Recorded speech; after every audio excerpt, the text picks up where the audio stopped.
I think of how can you successfully fail? How can you do successful failures? And successful failures is really important. I think I had someone said they were really beating themselves up and they were saying, man, why can't I be successful? I got all these people I see, they're not smarter than me, but they're more successful. And I was like, intuitively, I just kind of heard a voice say, I think he's just scared to fail. So to check that voice, I said, well, how many times have you failed? He's like, I failed before. He's like, have you failed more than 10 times? He's like, no. I was like, well, then you haven't failed enough yet. Welcome to another episode of Success Through Failure. This is your host, Jim Harshaw Jr., and today I bring you Dane Maxwell. This is a funny story. So when I first heard of Dane, it was about 8 years ago, and I was closing down my business called Riot Sports Marketing. I had built a software, but I didn't build it the right way. This was Jim, never having built a software before, raised angel capital, and had literally no idea how to build a software. I had an offshore team who did all the development of building the actual software itself, and it's called a SaaS, S-A-A-S, software as a service. It's just sort of a term. So I'll refer to that, and Dane refers to that in the episode quite a few times. But as I look back, I built it totally the wrong way, right? I really didn't find the way that the customer wanted this solution to be built. I identified the pain, but I didn't build this the right way. When I was shutting the business down, I discovered Dane Maxwell. I discovered a program that he started called The Foundation. It's a 6-month program designed to teach entrepreneurs how to build a profitable SaaS business. And he currently owns multi-million-dollar SaaS businesses, and he teaches people to build these. And I was like out of money, out of time, out of energy. I was broke and broken at that point, and went and got a job that I was very happy in, by the way. And he makes a comment early on in the episode that you'll see that might sting just a little bit. And I asked him about that, and I push back on it a little bit, and you'll see kind of the reaction that he gives. But I want you to, like I did, take your ego out of it and really listen to what he's talking about, because this guy is passionate and he's knowledgeable, and he helped people build 15 businesses these people are now millionaires, and dozens of them are, maybe even hundreds, but I know at least dozens have 6-figure businesses now. And he's pretty much has this system, this process for building a business down pat. It's pretty fascinating, and he's very passionate about it.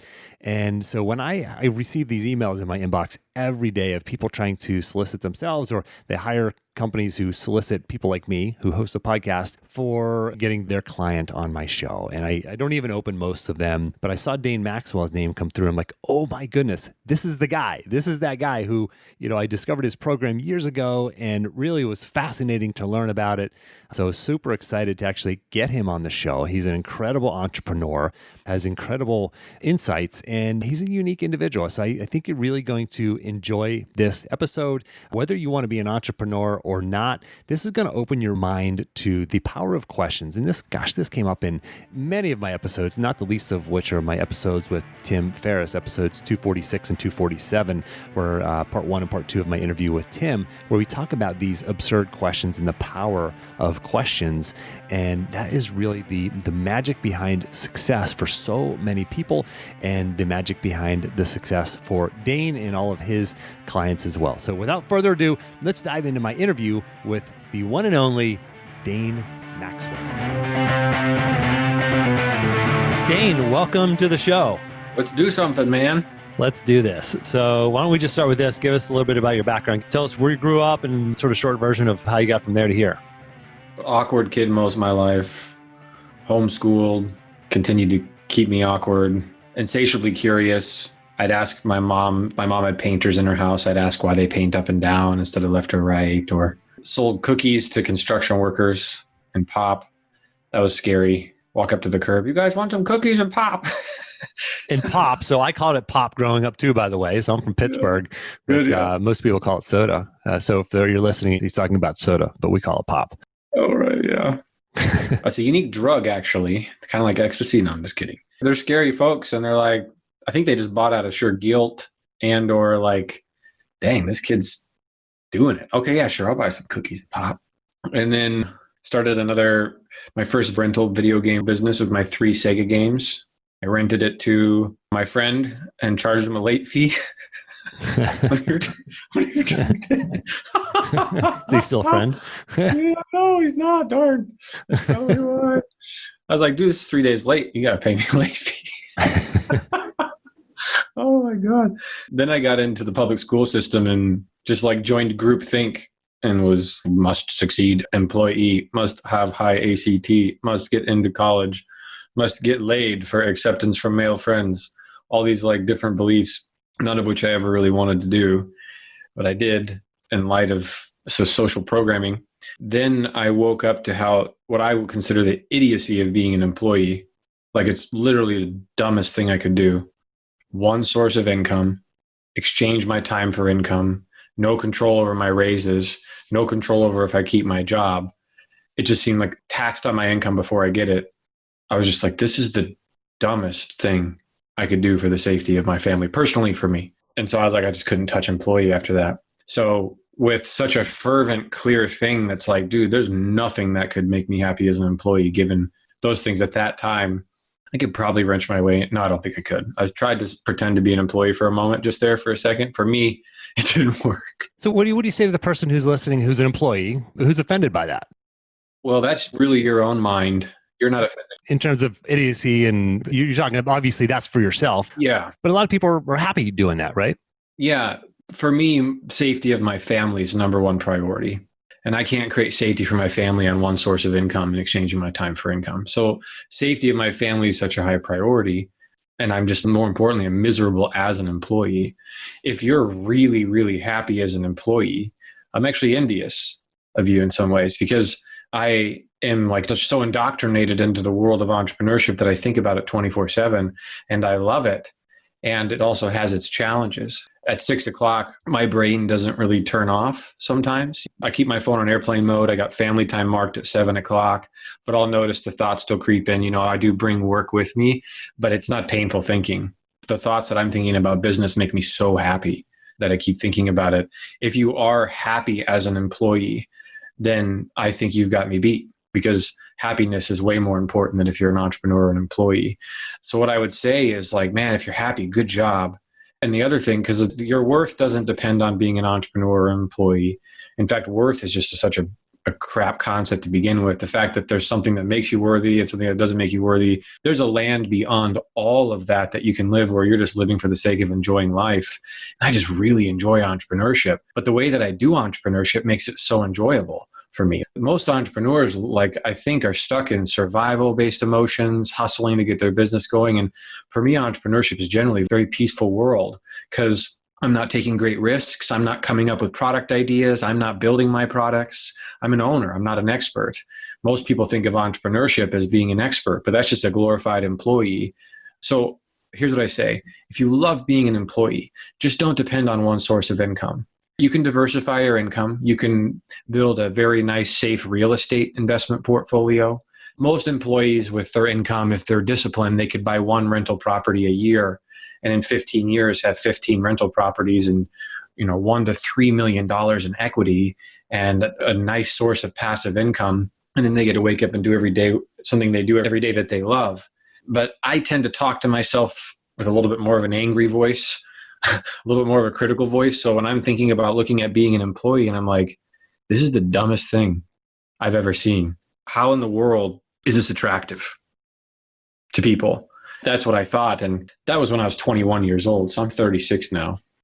And this is something that obviously runs deep in you. I love entrepreneurship as well. It's something I'm just built multiple businesses over the years, and just I can be consumed by them, and it's absolutely fulfilling.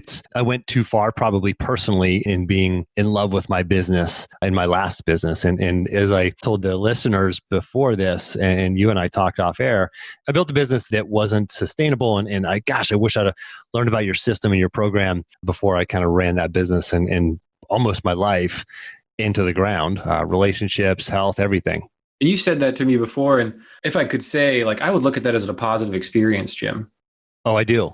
Oh, good. Okay. The value that I've gotten from it, if I didn't go through that, I wouldn't be where I'm at now. And if I didn't go through that, I wouldn't be able to help people in the way I can help them right now. I mean, that's good. I truly internalize failure. And I'm not sure that when I started the podcast, I logically believed in success through failure.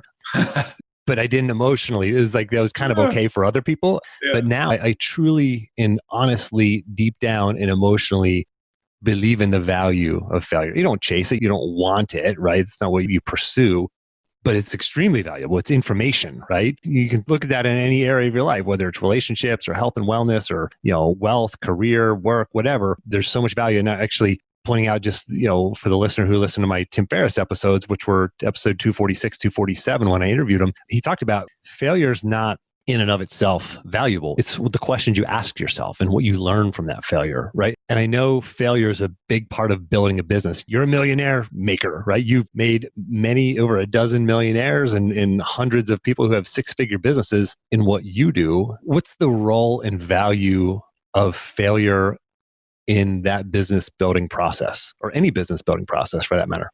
So I want to say the last thing I ever want to do on purpose is shame anybody for their decisions. So I'm still, kind of reflecting on this employee comment. Yeah. And I'm still learning to articulate these things as well as I go. And what I just want to say is, if I kind of step into the kindness of self, kindness of expression space, if I look at the facts of being an employee, for me, it just made me feel incredibly vulnerable and incredibly unsafe. Like I just felt too vulnerable and too unsafe as an employee. And I wanted to provide more protection for my future. So I did that. Now I have employees. And if you want to venture into the land of entrepreneurship, there are skills you have to build that are quite uncomfortable for people to learn. But most people that are struggling that come to me, without fail so far, they're gifted technicians and they don't know how to sell. And if you don't know how to sell, you will likely be forever dependent on someone else for an income the rest of your life. This might be great if you're in a high demand profession like software developers. But if you don't know how to sell, you're in a vulnerable position. I got bullied a lot growing up and stuff. And so being in vulnerable positions for me was a little more heightened than it might be for someone else. And what I understood about being an employee and what I understood how safe entrepreneurship can be if you do it correctly, it was just a logical conclusion. But if anybody felt shame for the decision to be an employee, please accept this as my apology. One of the things it's really important if you do choose employee to see if you can build ownership every day, or the time that you're spending every day, you're able to invest in equity. With that being in mind, the question you asked me was around failure, correct? Yes. Yeah. The role of failure, right? The role of failure and adversity and setbacks through the business building process. Most of the people that I see that struggle in business and fail in business actually are their own worst enemy. It's their fault they failed, really. And with the image that I have in my mind, Jeff Bezos has a term called successful failure. They lost $150 million launching some sort of phone, but the $150 million, and he's like writing his letter to his shareholders. He's like, hey guys, lost $150 million. All right, good day. Like $150 million. That's not chump change. No, the technology that they built, they leveraged into what's now, I think, Alexa, which has been $1 billion product.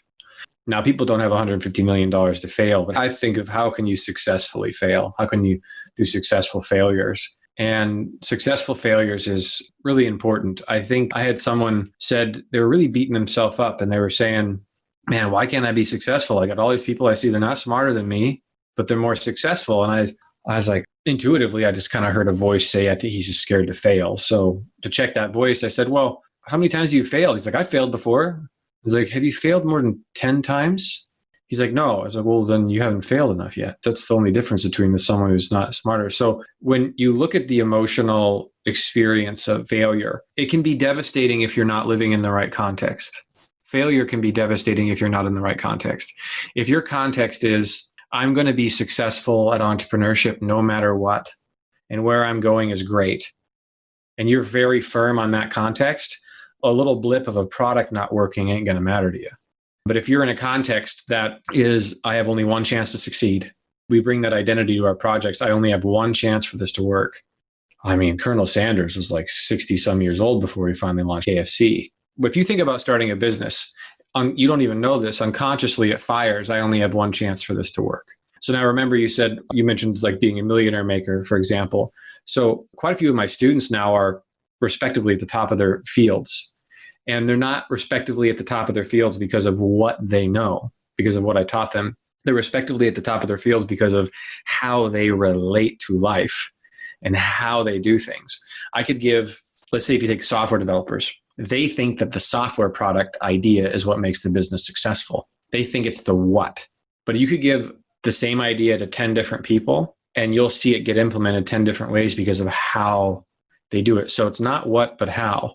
Like the beginner will say, what niche do I pick? What niche? What idea? What pain? What? And the brain and behind that is usually an inner identity of, I only have one chance. Everybody else gets to be successful, but I don't. Everyone else is better than me. I suck at this. I'm not worthy at helping people. And I really don't believe in myself fully. And that's a pretty hard pill to swallow. So I'm just going to keep buying courses and keep trying to look at things to see if they can somehow fix the lack of belief I have in myself. So I get these students that come in that have these things going on. And then we literally just reshift the orientation with these identities, and they take off. They don't need much else.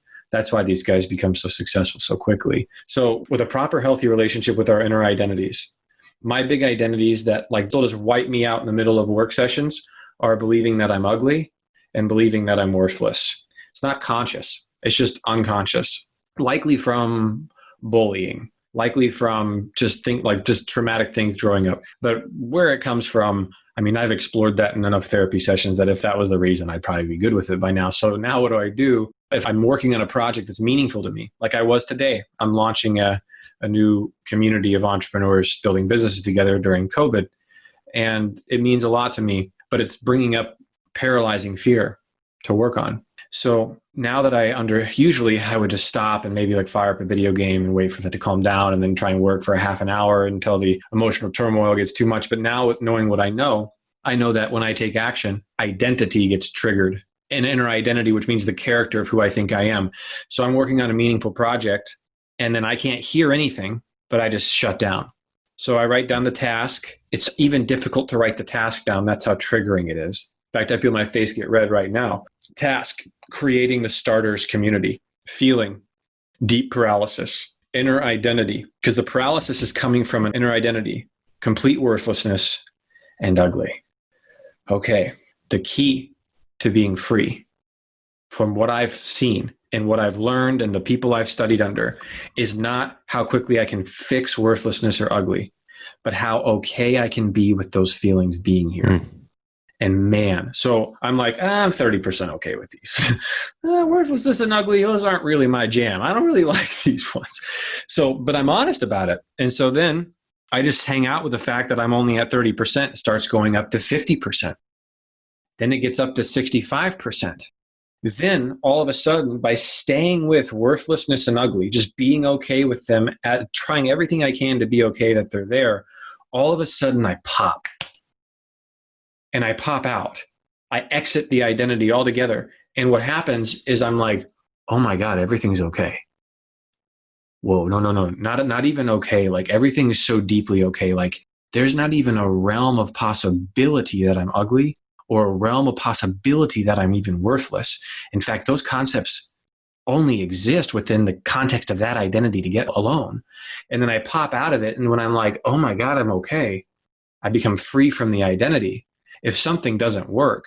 It's no longer failure.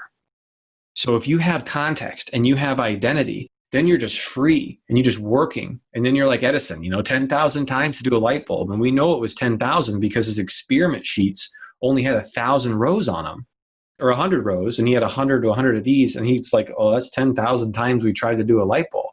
But failure was never even in his eye because it's about identity and context. So where you're going, if you have that strong vision, that makes a big difference. And this idea of just purely accepting these feelings, right? I interviewed Dr. Stephen Hayes, acceptance and commitment therapy, and it sounds a lot like that. It's accepting who we are. Who we think we are. Which is still not who we are. Right. And it's that allowing it and then letting it go is a powerful way forward. Because what we're talking about is dealing with fears. And I want to point out to the listener, you have fears. We all have fears. There's something inside of you that's holding you back. Me too. And Dane as well. There are these things that hold us back inside these fears. And what we want is often on the other side of that fear. So seeing what Dane, listening to what Dane just talked about is a strategy for facing it. Right? Because you can't build the business that you've built, Dane. You can't have the freedom that you want. You can't guide people to live the way that they want to live by building this businesses and becoming entrepreneurs in this fulfilling way that you've allowed them to do, guided them to. You can't create this good in the world that comes from Dane Maxwell without that.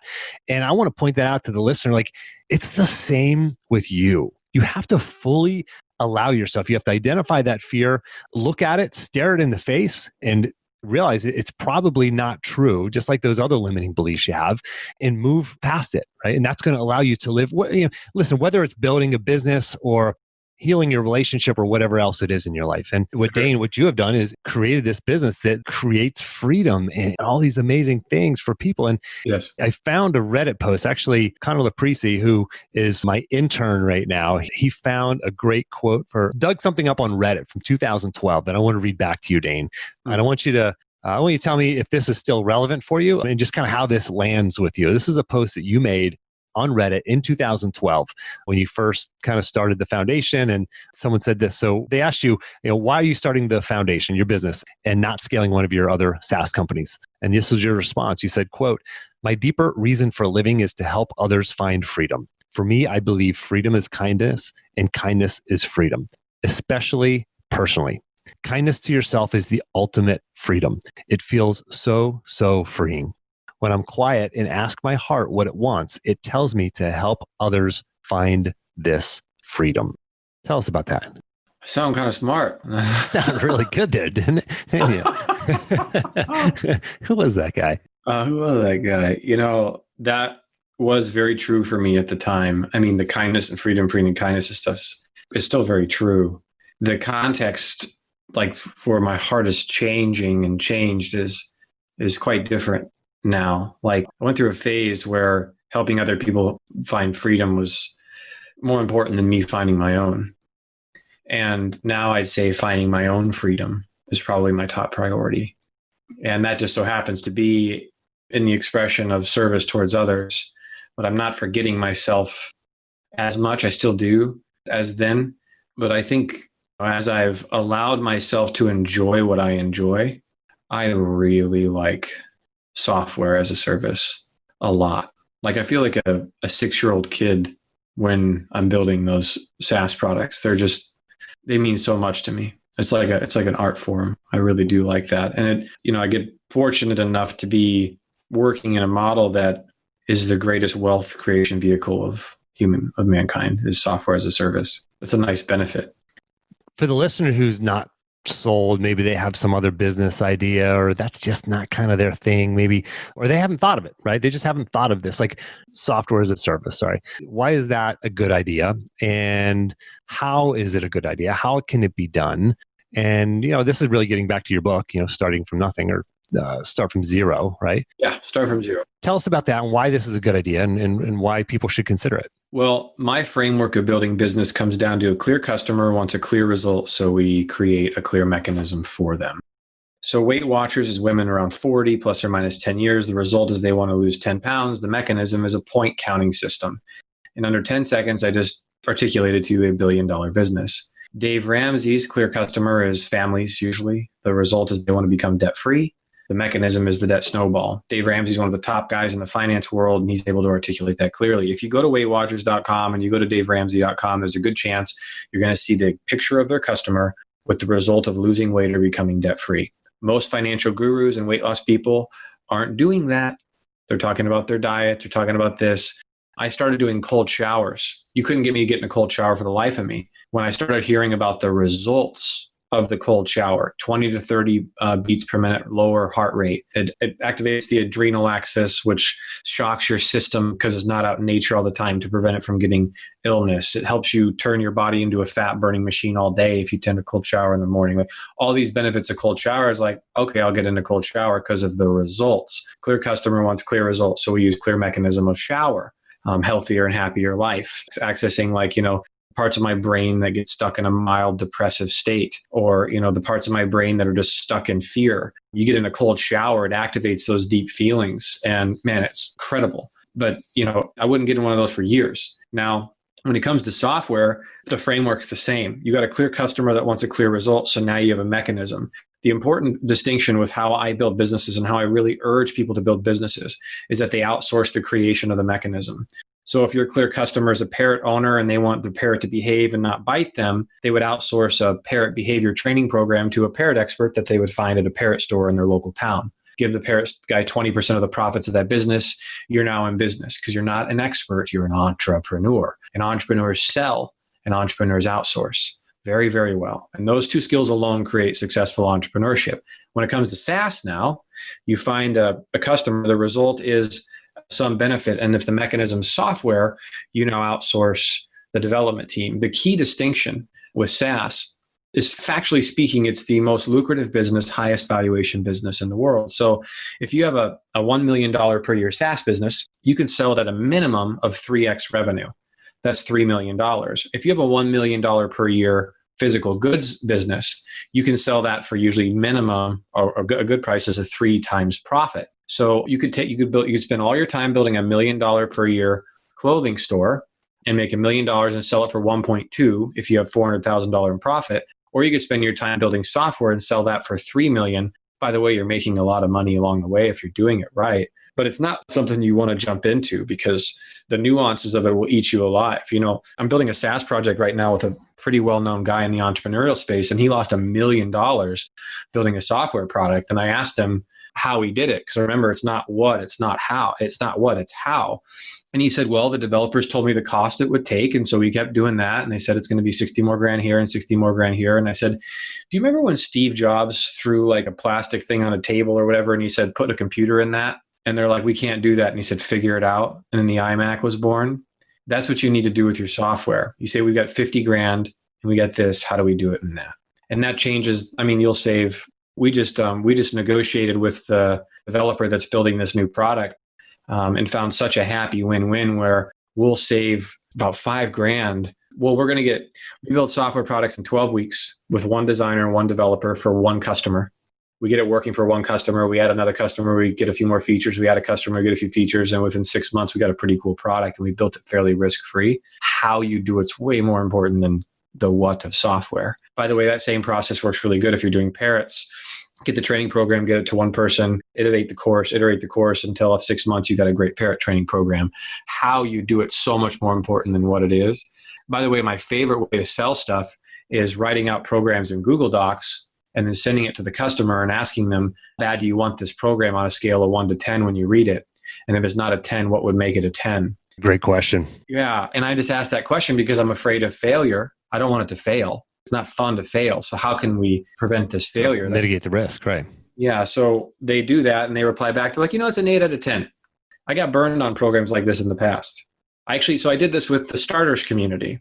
I wrote a letter, it's like 13 pages, and I sent it to people that are asking me. They're clear customers, someone who read my book. The clear result is they want a community of people. They don't want to do it alone. And so, they want a business that they don't have to work in. That's the real result. And they're feeling alone. And so the mechanism is community. All right. So that's close enough. So I write the letter and I send it to him and I ask, so how much do you want it? And he's like, I want it as an 8. And like, here's why it wasn't a 10. I wasn't able to picture what the program was. Is it a Facebook group? What's a Zoom room? What do those things mean? Plus, am I going to be the only member that's taking action in this group? Like, what if I'm the person taking action and like it's just dead and empty? And I was like, very good. All right, go back to the letter. It's like, all right, guys, so what you're going to get in this group is you're going to get a really active Facebook group. You're also going to get a virtual chat room that you can drop into anytime. I didn't call it Zoom anymore. Right. And then I said, and listen, if you're wondering if you're going to be the only person active in this group, we actually kick people out who aren't active. We're creating a 3 strikes and you're out policy. If you haven't demonstrated that you've taken action in at least 3 weeks, you'll be removed from the program. And I literally created this super cool 3 strikes and you're out, you're kicked out from the community by asking this process, because it's not the what, it is definitely the how. And you can come, like Tim is amazing at these questions he asks, like, how do you work in 2 hours a week? Ooh, that's a how question. So what I try to do is I try to teach people how. So you see now, software as a service, we have, my most successful SaaS business is paperlesspipeline.com. And that's so close to my heart. And it's just such a remarkable product. If you go to paperlesspipeline.com, it's like, wow. I built that up to $700,000 a year, and then I handed it off to the CEO, and he's grown it to beyond 2 million, and it's growing, and it's doing really well. But it had to be a clear customer, a clear result, and a clear mechanism, and those seeds had to be in place. It had to be Weight Watchers good and Weight Watchers clear to go, that distance because I had built 7 other software products, but those 3 things they were good, but they'd have little holes in them here and there. And the SaaS business model, that $2 million, that comes from taking really good care of like 1,200 customers. We only have 1,200 customers. We don't have to go out and find new customers to keep making money. We get a sale once, we take care of them. Like imagine like if you had a customer that came in and bought from you and you knew they would keep buying for 10 years, how much better that would feel than if you got someone buy from you once. That's, to me, one of the best reasons why software and service is remarkable. Now, if you look at Clay Collins, who transferred from information marketing to lead pages, if you look at ClickFunnels and Russell Brunson, who transferred from information marketing to SaaS, you look at some of the top marketers in the world, they're launching SaaS businesses because it's just such high reward for the effort. And when you get it right, now if you go out and hire a software team and they're quoting you prices and you got to do this and no. You want to get your first software product built in 12 weeks for your first user and maximum 30 grand. I built Paperless Pipeline for under the first version in 8 weeks for under 10 grand. Wow. Right. And that comes from having a very clear customer with a very clear result. So you don't get lost in feature land, which is the same process for a parrot training program. So now we get people that come to us and they ask, so what niche should I pick? What niche should I pick? And the question usually triggers me, because part of me wants to punch them in the face and be like, oh, you want a button to push? Well, very good. You can go down the street and ask that question down here. Well, then I get someone that comes in front of me and they're like, listen, man, I want to know how to do this. And I'm like, welcome aboard. Now, my arrogance and anger towards that question makes me an inept teacher, in my own opinion, because they're coming to me and they might not even know how to ask the question. So they're just asking where their mind's at. It's not their fault. So I take a breath in, I check my anger and arrogance, and I see this person's scared, this person's struggling, this person wants certainty. People have been asking about what niche to pick for the longest of times. You give them a list of 50 niches, they still don't know what to do. So what I'm doing now is we're creating a framework called the one metric that you can use that will decide your niche for you. You don't have to make the decision. Let this metric make the decision. So that metric is your cost to acquire a meaningful conversation. So now you're going to go into 4 different niches and you're going to follow a process in all 4 niches. And then when you're done with these 4 niches, you'll measure your cost to acquire a meaningful conversation. The niche that has the lowest cost per meaningful conversation is the niche that you now go into. So they're bringing us a what, and then with a lot of love, after I'm angry at this question and I'm honest with my experience, now we're going into like writing this guide. And what's really cool about this is Start From Zero is not a place I'm looking to maximize profit. Where I'm looking to build my wealth is in SaaS. I want to crank cash in SaaS. And I want to crank a ton of results. And I love SaaS because I got 50,000 people using a software product every day that I feel connected to, that I'm adding value to. That's an amazing feeling.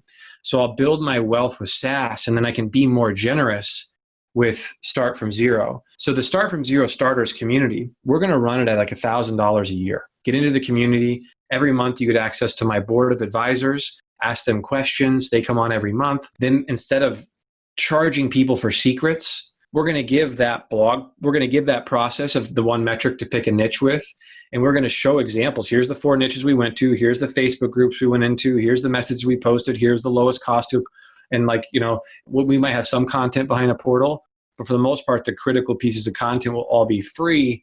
And then if people want to join a community, it's just $1,000 a year. And I really like that model. It feels like from my spine outward, like the place that I've always wanted to operate from. Because, I've got students now, some students of mine, like Sam Ovens was a student of mine. And he came to me when he was, 22 years old, and he couldn't even afford to pay $500 a month. So he borrowed his girlfriend's credit card to join the program. And now if he's telling the truth, if he's really telling the truth, it's over $30 million a year he'll do. And if I was charging $5,000, I don't think he would have been able to join. Maybe he would have.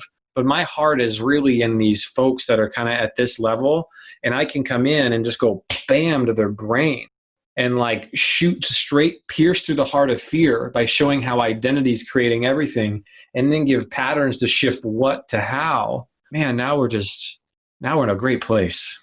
Does this start with questions? I believe strongly in the value of asking those questions. I mean, it sounds like that's the starting point because you talk and start from zero about building a lucrative micro business that you don't have to work in. To do that, do you have to start with the right question?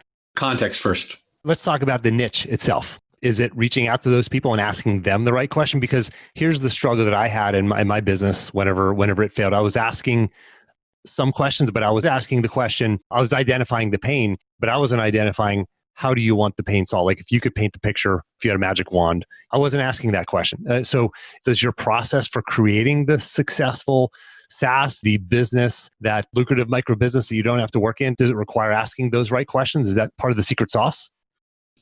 So there's the mind that creates, and then there's the mind that listens. And when we go into business building mode, it's pretty addicting to create, it's a rush of chemicals. It supposedly activates the creative spark is apparently one of the most pleasurable human experiences, according to some research in universities. And it's probably why Da Vinci had all these inventions all his whole life and he never stopped because it was just so pleasurable for him to create. The creative spark is very strong. So we like to use it. My best businesses and my urgent, implore you to do this is to start a business with a mind that listens, not a mind that creates. So that then with that listening in place, it goes way deeper than questions, because you're listening for things that don't even come from questions. If you wanted to look like a billionaire, he didn't get to decide what made him $1 billion because we don't get to decide what works and we don't. And we think we do. And I still, I know what works. And then I get burned. But if you realize that in business, when you're starting something, you don't get to decide what works.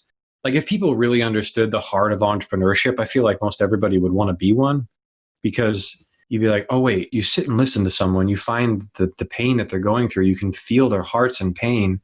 Then you ask them what magic wand solution they'd want, or you ask them if they had a genie, how would they solve the problem? And they give you the problem, they give you the solution. And then as a humble servant, you go out and find an expert that knows how to create that solution. I mean, that's one of the most uniquely pleasurable processes that I've ever felt in my life. Yeah. Not having to be the expert and just listening to people and solving problems and really, starting from truly zero.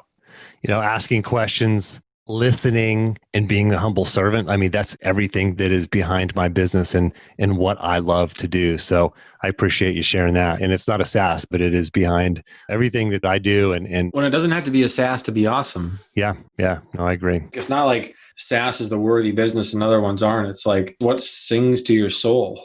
I'm working with a software developer on a feature for something and I'm like, they're working on a feature and I'm like, oh my God, when someone uses this, they're going to be so happy and like, oh my God, it's going to change their life. This is going to be so incredible. And then a bunch of other people are going to use it. And it's just like this automatic thing that happens for me with software that like when I'm creating a course, I don't have that same enthusiasm. Right. I put a book. This book's incredible. It's 302 pages. It's 7 learning adventures. It took 2 years to write and 5 editors, 2 years to write, 5 editors.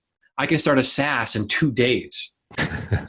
Yeah. I'm excited about this book, but I'm more excited in a SaaS because SaaS is a book you got to really be damn near perfect with when you launch it. It's got to be edited. There can't be grammatical things. With SaaS, you can launch with so many errors. You just fix one little error at a time and iterate and improve. Yeah. Yeah. So that's why I like it. Can you tell us about a time when you failed, a time where you failed and as a result, you just felt that self-doubt that comes with failure and how you were able to overcome it? Is there a specific instance that you can think of? Oh, yeah. That you can share? Yeah. So not being clear. Not being clear. So the foundation starts taking off and my partner wants to grow it into an Inc. 5,000 fastest growing company. Well, what built all of my business success, and I do mean all of it, is loving my customer, thinking about them, listening to them. If I launch a marketing campaign with love, I send it to my customer. Hey, what do you think of this? It doesn't know. Okay, great. And I go back and modify it. Because there's love and listening. Like a refusal to listen is a refusal to love. It's like, and there are so many things that people ask me and I get I have unconscious arrogance to. Some of my students' most successful businesses, they turn their nose up at the idea the first time it was given to them. I don't want to solve that one. And then they did, and they're now a millionaire. And so not being clear on the foundation success or not being clear on what I wanted. So he wanted Inc. 5,000 fastest growing company. And since I wasn't clear, it's like, no, I just want to help like 500 people a year start a business, man. I don't want Inc. 5,000. But I didn't have that. So we spent 3 years in crisis. We hired a team of 8 or 10 people and $100,000 per month expense when I just wanted to run a program that helped like 500 people a year start a business and like love people and get close to them. And like, have a woman from Australia get on a Skype with me and say, Dane, I'm a female lumberjack. Like, do you think that I could be a successful entrepreneur? And I said, absolutely. Not only do I think that, but I think being a female lumberjack is such a unique story that you'll have an edge over people who are just a straight up boring American or something like this. And I didn't say boring. And we recorded that. And I didn't know, but she listened to that recording every day for 6 months. She lost 50 pounds. She ended up leaving her husband. She rides around the world in motorcycles now and stopped being a lumberjack. And like, because of a moment I got to spend, but I wasn't clear. So with a mentor, and he's like, Dane, this could be one of the biggest things in the world. 80% of people dream of starting a business at some point in their life, and you have a methodology that can allow the 80% that dream to take action. Oh my God, greed, ego, so much, wow, I'm so cool. And I could have just been like, that's tempting, but I'm pretty clear. I just want to help 500 people a year start a business. And without that clarity, man, I just got burned, lost millions of dollars, still hurts a little bit. Yeah. But I tell you, I've got clarity now, much more than I've ever done. And thank God I have it from a book by Keith Cunningham, The Road Less Stupid. And in that book, he articulates how to do thinking time sessions. And so I do those thinking time sessions, and they're 45-minute sessions with powerful questions, very powerful questions that created a lot of clarity for me. Well, for the listener, you know what I'm going to say right here. If you listen to any episodes, this is the value of the productive pause. And Dane, just for quick reference, it's the single habit that is most common among my guests who share their single habit for success. And it's some version of answering questions, right? Hitting the pause button and asking powerful questions. I define it as a short period of focused reflection around specific questions that leads to clarity of action and peace of mind. That's it, period. Jim, do you remember like time when you were like needy before in business? Oh, yeah. Yeah, me too. Absolutely. So we want to become completely self-reliant, not needing a damn thing from anyone. And that's the goal, is like complete self-reliance. Now, because I think in every human being, myself included, we don't believe in ourselves all the way. So if we don't believe in ourselves to do something by ourselves, we'll seek that in someone else. And then we'll create this addictive loop where we think someone else is going to fix this lack of belief in ourselves, when it's really like, oh crap, it's me not believing in myself. And that's why I'm not fully self-reliant. And that can be a big jump to make. But the good news is that not believing in yourself is not a permanent thing. It's literally an emotional experience you can feel. Like you're like, oh, I don't believe in myself. That's an experience you can feel. And if you're like, okay, if you're fully okay with not believing in yourself, you start to just be like, whoa, that's a weird concept. Believing in yourself. What's that even mean? I'm just going to do stuff now. But the way to shift from neediness to self-reliance, the way that I do it is with clarity.